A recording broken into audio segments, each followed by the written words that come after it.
এটা একটা ঘনাকার গ্যাসের পাত্র। এই পাত্রে ধরে নিলাম যে n সংখ্যক গ্যাস অণু আছে, n সংখ্যক গ্যাস অণু আছে, ঠিক আছে। আচ্ছা, একসঙ্গে আমরা করে দিলাম, লিখে দিলাম গ্যাসাণু, গ্যাস যোগ অণু। হ্যাঁ, আচ্ছা দেখো, 6টা এই পাত্র যদি ঘনাকার হয়ে থাকে তাহলে এটার 6টা তল আছে। আচ্ছা, ধরে নিলাম যে এই এক একটা বাহুর দৈর্ঘ্য এল, তাহলে এদিকে এল, এদিকে এল, ওকে। আবার ধরে নাও যে উচ্চতা যেদিকে সেটা তো এল ধরলাম, দৈর্ঘ্য এল ধরলাম, ওই দিক বরাবর যেটা চলে গেছে প্রস্থ, এটাও এল, ওকে। ত্রিমাত্রিক বাঁকানো বলে এই এলটা ছোট দেখা যাচ্ছে। এটা যদি মূল বিন্দু বিবেচনা করি, এদিকে ধরলাম যে এক্স অক্ষ, এদিকে ওয়াই অক্ষ, আচ্ছা এক্স অক্ষ এদিকে ধরলাম, এদিকে ওয়াই ধরলাম, এদিকে যেটা এসছে সেটাকে জেড বিবেচনা করলাম। কোনো একটা গ্যাসের অণু ধরে নাও যে এই একটা গ্যাস অণু যে কোনো দিকে ছুটতে পারে, তো এক্স অক্ষ বরাবর সেটা যখন ছুটে তখন ধরলাম যে তার বেগের উপাংশ যেটা এই এক্স অক্ষের দিকে সেটা ইউ, ওয়াই অক্ষের দিকে যখন ছুটে তখন বেগের উপাংশটাকে ধরলাম ভি, ঠিক আছে। জেড অক্ষের দিকে যখন ছুটে তখন ধরলাম ডব্লিউ। তাহলে কোনো একটা কণার যদি যে কোনো সময়ে তার বেগ 3টা অক্ষের উপাংশ দিয়ে যদি আমরা প্রকাশ করি, কোনো একদিকে নাও যেতে পারে, ধরে নাও ওয়াই অক্ষ বরাবর ছুটছে কণাটা, তাহলে কিন্তু ইউ এবং ডাব্লিউ কী হবে, শূন্য হবে, ঠিক আছে। ওয়াই অক্ষ বরাবর যদি ছুটে, ওয়াই অক্ষের দিকে ছুটলে তখন তার বেগ তুমি যদি সি বলো তাহলে বেগ সি সমান সমান কত হবে, জাস্ট ভি, ঠিক আছে। এই বেগ সি হবে জাস্ট ভি উপাংশ থাকবে, এই যে ওয়াই অক্ষের দিকে যেটা দিয়েছি সেটা, আর বাকি দুটো কী হবে, বাকি দুটো জিরো, ওকে। তেমনি যদি কোনো একটা কণা এরকম হয় যে এই যে ওই তল বরাবর ছুটছে তাহলে কি হবে, ভি এবং ইউ দুটোই থাকবে, এরকম ব্যাপারটা।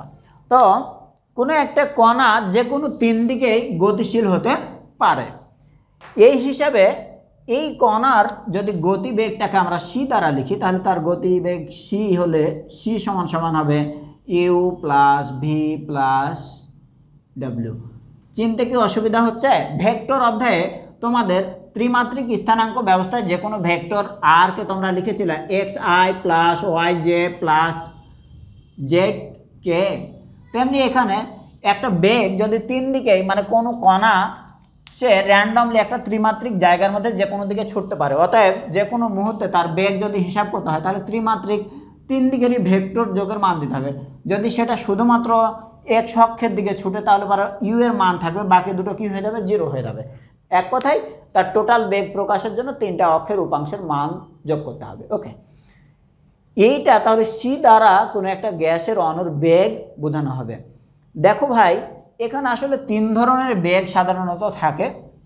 বেগ থাকে গড় বেগ, হ্যাঁ, গড় বর্গমূলীয় গড় বর্গ বেগ এবং শুধু ধর নাও গড় বর্গ বেগ। একটু বলি তাহলে, বেগ সাধারণত 3 ধরনের, ঠিক আছে। প্রথমে আমরা পড়ব গড় বেগ। তাহলে বেগ কয় ধরনের? বেগ 3 রকমভাবে লেখা হয়, 3 রকমভাবে পরিমাপ করা হয়। 3 রকম কে কে? প্রথমে গড় বেগ, ইংরেজিতে বললে পারে মিন ভেলোসিটি, ওকে। মিন ভেলোসিটি কি ভাই? খুবই দ্রুত এটা বলি কারণ এটা হচ্ছে খুবই সিম্পল একটা কনসেপ্ট, খুব জটিলতার কিছু নাই। ধরে নাও যে এখানে এন সংখ্যক গ্যাস অণু আছে যাদের একটার বেগ C1, আরেকটা C2, আরেকটা C3। দেখো এরা কিন্তু কখনোই একই রকম বেগে চলে না, ঠিক আছে, কখনোই একই রকম বেগে চলে না। তোমরা যদি এটা করতে যাও তাহলে তোমাদের আরেকটু গভীর আলোচনায় আসে নাকি। আমার লেকচারগুলো আসলে লম্বা হয়ে যায় শুধুমাত্র বিভিন্ন বিষয় দিতে, তাহলে জানাও একটা সমস্যা, আবার জানানোও একটা সমস্যা। এই জানাতে গিয়ে তখন তুমি দেখবা যে হ্যাঁ এই লেকচারটুকু তো অন্য একটা ভাইয়া ভেক্টরের এই অধ্যায়ের এই কনসেপ্টটার লেকচার তো ওই ভাইয়াটা 30 মিনিটে দিয়েছিল, আপনার ভিডিওতে 1 ঘন্টা 5 মিনিটে দেখলাম। তুমি যদি বলো যে এত দীর্ঘ সময় ক্লাস করবো তাহলে তো মুশকিল। এমনিতে তোমাদের অনলাইনে ক্লাস করতে গিয়ে চোখ ব্যথা, ঘাড় ব্যথা, কান ব্যথা, মাথা ব্যথা, এরকম অনেক ব্যথা, হ্যাঁ, শুধুমাত্র শুনলাম না যে মন ব্যথা হয়েছে, বুঝতে পেরেছ? তো যাক, তোমাদের মনটা এখন পর্যন্ত যে ব্যথামুক্ত রয়েছে এজন্য আমি খুবই খুশি। তবে এটা নিশ্চিতভাবে বলতে পারি যে যদি ইউটিউবে সিনেমা দেখার ব্যাপার হতো তাহলে 2 ঘন্টা তুমি অনলাইনে ক্লাস করতে গিয়ে যত ব্যথা হচ্ছে 6 ঘন্টা ইউটিউবে সিনেমা দেখলেও কিন্তু এত ব্যথা হইতো না, বুঝছো? আচ্ছা, এটা কিন্তু আমাকে ক্রিটিসাইজ করার জন্য বললাম না রে ভাই, এটা একেবারে বাস্তব কথা। আমি হলে তাই হইতো। হ্যাঁ, পড়ালেখার ব্যাপার তো মনের বিরুদ্ধে করতে হয়, তখন খুব তাড়াতাড়ি ব্যথা তৈরি হয়। আর ওইটা একটু মজাদার জিনিস, ওখানে একটু ব্যথা কম হয়। তো তোমাদের প্রথমেই বলি যে এই যে জিনিসগুলোর বেগ, যে কণাগুলো যে বিভিন্ন রকম বেগে ছুটছে, এটা প্রথম লক্ষ্য করেন হচ্ছে কে কে কে কে ব্রাউন, রবার্ট ইংরেজিতে লেখা শুরু করলাম, ইংরেজিতে কি আমি লিখতে পারবো? আচ্ছা, রবার্ট ব্রাউন, ঠিক আছে, রবার্ট ব্রাউন প্রথম এই জিনিসটা লক্ষ্য করেন। তো উনি খুবই সূক্ষ্মভাবে একটা মাইক্রোস্কোপের সাহায্যে দেখেন যে গ্যাসের অণুগুলো প্রতিনিয়ত এদিকে ওদিকে ছুটন্ত, ঠিক আছে। এই যে গ্যাসের অণুগুলো প্রতিনিয়ত এদিকে ওদিকে বিভিন্ন দিকে ছুটে চলেছে, এই গতিকে বলা হয় ব্রাউনীয় গতি, ঠিক আছে। তো এটা কিন্তু উনি এইভাবে করে লক্ষ্য করেননি, উনি এটা হচ্ছে পরাগরেণুর ক্ষেত্রে খেয়াল করেছিলেন। পরাগরেণু বুঝো নিশ্চয়, ফুলের যে ছোট ছোট রেণুগুলো, এগুলোকে উনি জলে ফেলে দেওয়ার পরে দেখলেন যে এই রেণুগুলো চতুর্দিকে ছুটে বেড়াচ্ছে। তখন বুঝলেন যে আসলে জলের কণা ছুটে পরাগরেণু ওগুলোর সঙ্গে ছুটে বেড়াচ্ছে। পরবর্তীতে এটাকে গ্যাসের উপরে দিয়ে, গ্যাসের মধ্যে দিয়ে দেখা গেল যে এই পরাগরেণু আবার ছুটে। এই যে তখন গ্যাস কণাগুলোর এ ধরনের গতিকে বলা হয় ব্রাউনীয় গতি, ঠিক আছে। তাহলে আমরা ব্রাউনীয় গতিটা কি দিয়ে দেখা হয়েছিল? পরাগরেণু। এবং তুমি চাইলে একটা এক্সপেরিমেন্ট করতে পারবা। এক্সপেরিমেন্টটা কীরকম হবে? এক্সপেরিমেন্টটা কীরকম টাইপের হতে পারে? সংক্ষেপে লিখলাম এক্সপেরিমেন্ট। আচ্ছা, তুমি ধরে নাও যে একটা মোমবাতি অথবা কোনো কিছুর আলো, অথবা একটা ধরে নাও যে এরকম বিদ্যুতের বাল্ব, সেটার আলো এভাবে করে একটা লেন্সের মাধ্যমে ফেলছো। হ্যাঁ, এখানে ধরে নাও যে একটা কাঁচের পাত্র নিয়েছো, কাঁচের পাত্রে খুব সূক্ষ্মভাবে সুন্দরভাবে ধরে নাও এখান থেকে একটা ধূপকাঠি জেলে ধরে নাও কী করেছো, ঠিক আছে, এই ধূপকাঠি জেলে ধরে নাও সুন্দরভাবে ধোঁয়া ঢুকিয়ে দিয়েছ। ধোঁয়া মানে কি? গ্যাসের কণা। ধোঁয়া মানে গ্যাস না? আচ্ছা, তো এটাও ধরে নাও গ্যাসের কণা। পরবর্তীতে এটা ধরে নাও যে এখান থেকে আলো ফেলছ, কীরকমভাবে আলোটা যাচ্ছে, এইভাবে গিয়ে ধরে নাও সুন্দরভাবে এই অংশকে আলোকিত করছে। এদিকে অন্ধকার থাকবে, এদিকে আলোকিত করবে। লেন্সের মাধ্যমে যখন আলোকিত করব, উত্তল লেন্স যদি দিই, তাহলে একটা নির্দিষ্ট জায়গাতে ফোকাসিং হবে। তখন নির্দিষ্ট জায়গাতে ফোকাসিং হলে ভাই তুমি কি করতে পারবা, এদিক থেকে তখন একটা শক্তিশালী মাইক্রোস্কোপ দিয়ে দেখবা, তখন দেখবা যে গ্যাসের অণুগুলো এরকম ছুটে ছুটে ছুটে ছুটে বেড়াচ্ছে। এই এক্সপেরিমেন্টের কথা বললাম, এটা কিন্তু ব্রাউনীয় গতির একটা এক্সপেরিমেন্ট। হ্যাঁ, তোমাদের অনেকের হয়তো জানা নাই, কারণ এই লেভেলের সিলেবাসগুলোতে এটা দেয় না। তো এভাবে করে তুমি ব্রাউনীয় গতিটা পরীক্ষা করতে পারো। আর কারো যদি এত বেশি একেবারে ম্যানেজমেন্ট এটা সেটা এগুলো ভালো লাগে না, তাহলে তোমারে বলবো তুমি ব্রাউনীয় গতিটা কিভাবে করবা, পরীক্ষা করবা জানো? কারো যদি বাড়ির হচ্ছে এরকম হয়, ভেন্টিলেটর আছে, অথবা ধরে নাও টিনের ছাদ আছে, ফুটো আছে, যার যেরকম বাড়ি আছে সব জায়গাতেই তুমি এটা করতে পারবে। অথবা তোমার বাড়িতে যদি একটা টর্চ লাইট থাকে তাহলেই করতে পারবে। দেখবা যে এগুলো দিয়ে যখন সূর্যের আলো ঢোকে, তুমি পুরো ঘরের লাইট অফ করে দেবা, সূর্যের আলো যখন ঢুকবে তখন ওই আলোর মধ্যে দিয়ে দেখবা যে হ্যাঁ, ওই ঘরের যে ধূলি কণা আর বাতাসের যে কণাগুলো, এগুলো কীরকম ছুটে ছুটে ছুটে ছুটে বেড়াচ্ছে, তাই না?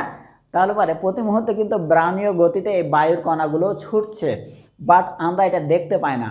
কিন্তু পুরো অন্ধকার করে ওখান থেকে যখন আলো পাস হবে, তখন ওই আলোর মধ্যে যে জিনিসটা হচ্ছে ছুটে, সেটা আমরা দেখতে পাবো। হ্যাঁ, ও তুমি আবার মনে করো না যেভাবে করে আঙ্গুল দিতে দিতে তোমার চোখ পর্যন্ত চলে যাবে, ভয় নেই। হ্যাঁ, চোখ পর্যন্ত যাবে না।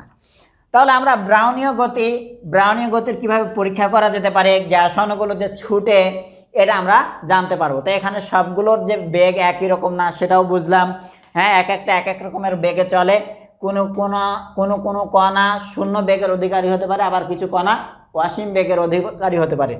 আমাদের দরকার হলো সবগুলোর গড় একটা ভ্যালু, এবং এই গড় গতি নিয়ে সেটা এই যে ঘনাকার পাত্র তার গায়ে কীরকমভাবে ধাক্কা দেয় সেটা আমার জানার কথা, হ্যাঁ, সেটা জানার দরকার। ওকে, ব্রাউনীয় গতি, চ্যাপ্টার ইজ ক্লোজড। এরকম যদি হয় যে এন সংখ্যক কণা আছে যাদের এরকম বিভিন্ন রকমের বেগ এবং সেটাকে সিএন পর্যন্ত ধরলাম, তাহলে তাদের সবার বেগগুলোকে আমরা যোগ করে দিয়ে কি করতে পারি, সব বেগগুলোকে যখন যোগ করে দিয়ে আমরা মোট সংখ্যা দিয়ে ভাগ দিয়ে দেবো, তাহলে তো গড় পেয়ে গেলাম, তাই না? 5 জনের বয়সের গড় বের করতে হলে কী করতে হয়, 5 জনের বয়স যোগ করে দেবো, তারপরে 5 দিয়ে ভাগ দিয়ে দেবো। তাহলে এই এন সংখ্যক কণার গড় বেগ কত, প্রত্যেকের বেগ নিলাম, যোগ করলাম, এন দিয়ে ভাগ দিলাম, এন সংখ্যক কণার গড় বেগ বের হয়ে গেল। ওকে, এটাকে সি বার লিখলাম। 2 নম্বর কথা হচ্ছে গড় বর্গবেগ, মেন, দেখো মাঝে একটা বর্গ ঢুকে গেছে, হ্যাঁ, mean square velocity. What is this? দেখো ভাই, এই যে প্রত্যেকের যে বেগগুলো, এই বেগগুলোর বর্গ করব, তারপরে যোগ করে গড় করে দেবো। ওকে, তাহলে আগে বর্গ নিব, তারপরে যোগ করব। তাহলে পরে বেগগুলো যদি এরকম হয়, একজনের সিয়ন, একটা কণার সিয়ন, তাহলে তার বেগটা কত, সিয়ন স্কোয়ার বর্গ নিলে। দ্বিতীয়টা যদি সি2 হয়, তার বর্গ নিলে সি2 স্কোয়ার। এভাবে করে যদি সি তার উপর সি3 তার উপর স্কোয়ার, এভাবে করে ধরে নাও যে এনতম কণার বেগটা যদি সি অফ এন ধরি, তাহলে তার স্কোয়ার। এরকমভাবে প্রত্যেকটা কণার ধরে নাও বেগকে বর্গ করে দিলাম, সেই বেগকে বর্গ করার পর যোগ করে এন দিয়ে ভাগ দিয়ে দেবো, তাহলে তো কী হলো, বর্গের গড় হয়ে গেল। ঠিক আছে, গড় বর্গ বেগ মানে আগে বর্গ পরে গড়, মনে থাকবে সবসময়ের জন্যই। এইখানকার এটুকু পড়তে গিয়ে দেখবা যে এরপরে আরও একটা বেগ আসবে, উল্টো দিক থেকে শুরু হবে। তাহলে আগে বেগের বর্গ করব, তারপরে গড়। তাহলে বেগের বর্গ হয়ে গেল, গড় করতে হলে কী করতে হবে ভাই, সবগুলো যোগ করে দিয়ে যত সংখ্যক আছে সেই সংখ্যা দিয়ে ভাগ দিয়ে দিলাম, তাহলেই হয়ে গেল বেগের বর্গ, সরি গড় বর্গ বেগ। তাহলে এটাকে কি করলাম, আগে বর্গ করেছি, পরে গড় করেছি। ওকে ওকে 3 নম্বরে যদি বলি, 3 নম্বরে বলবো কি, 3 নম্বরে হচ্ছে একটা অণু, সরি এন সংখ্যক অণু, তাদের যদি এরকমভাবে আমরা আরও একটা বেগের প্রকারভেদ আছে, বর্গমূলীয়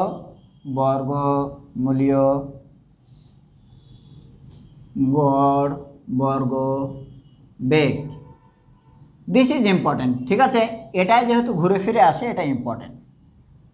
রুট মেন স্কোয়ার ভেলোসিটি, ঠিক আছে, রুট মিন স্কোয়ার ভেলোসিটি।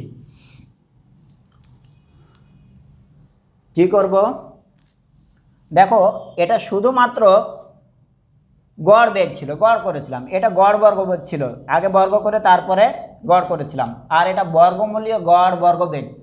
তাহলে বেগগুলোর আগে বর্গ করব, তারপরে তার গড় বানাবো, তারপরে বর্গমূল করব, তাহলে হয়ে গেল। ঠিক আছে, তাহলে C1 তার বর্গ, C2 তার বর্গ, C3 তার বর্গ, এভাবে করে C4 তার বর্গ, এভাবে করে এনতমটা গেল, Cn তার বর্গ।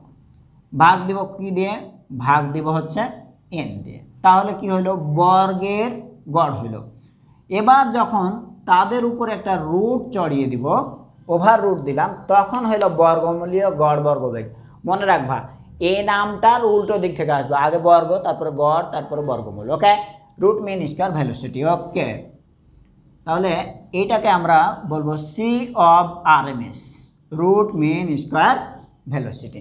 ভাই দেখো এখানে কিন্তু গড় বর্গ বেগ যখন ছিল তখন একটা বর্গ দিয়ে তার উপরে গড় করেছি। তো তুমি এটা করো, তুমি যদি এটা করতে তাহলে কীরকম আসতো, আগে একটা বর্গ, তারপরে গড়, তার উপর আবার কি ওভার রুট, রুটে স্কোয়ারে কেটে গেল, তাহলে কি থাকলো ফাইনালি সি বার।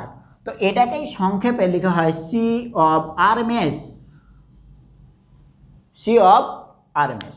তো বেশিরভাগ সময়ই এই গ্যাস অণুগুলো নিয়ে পরীক্ষা নিরীক্ষার জন্য এই কী ব্যবহার করে, সি অফ RMS ভ্যালুটাই গ্রহণযোগ্য হিসেবে ব্যবহার করে।